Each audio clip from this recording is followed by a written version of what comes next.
Қазақша сөйле, өзіңнен баста.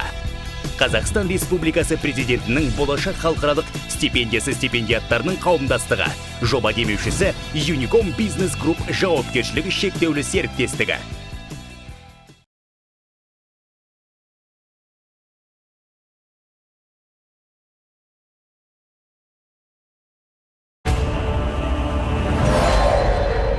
Ғаламның тағдыры сенің қолыңда. Осы фильмдегі басты кейіпкер Питер Квиллға өз даусымды беріп жатырмын. Жұлдызды лорд. Ал көкесін танытайық. Мен бұл фильмде Дракс кейіпкерін дыбыстаймын. Дракс. Келме! Осы Галактика сақшылары фильмінде Рокет есімді кейіпкерді дыбыстадым. Рокет! Галактика сақшылары фильмінде мен Мэнтистің дауысын дыбыстадым. Мантис. Ішін махаббатқа. Менің есімім Ордабаев Шахмұрат. Мен Галактика сақшылар фильмінің екінші бөлімінің дубляж режиссері.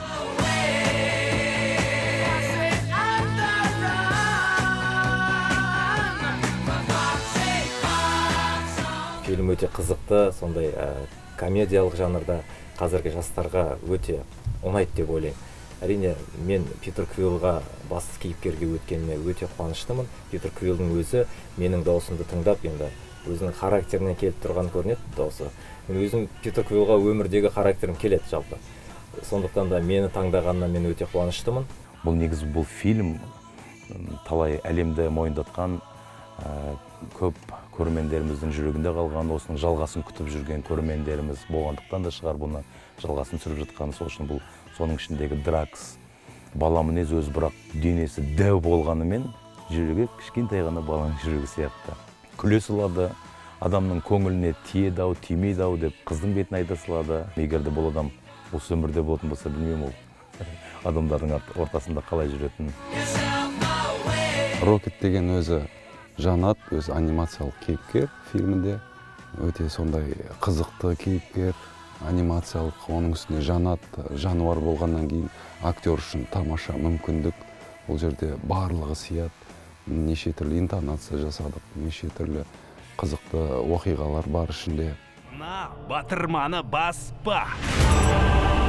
Себебі сол сәтте бомба жарылады, бәріміз өлеміз. Қане, айтқандарымды қайтала. Атым Грут. Жоқ, бұл бәрімізді өлтіретін батырма. Тағы бір байқап көр. Атым Грут. Жоқ! Айта кететін жайт, фильм шамамен фильмді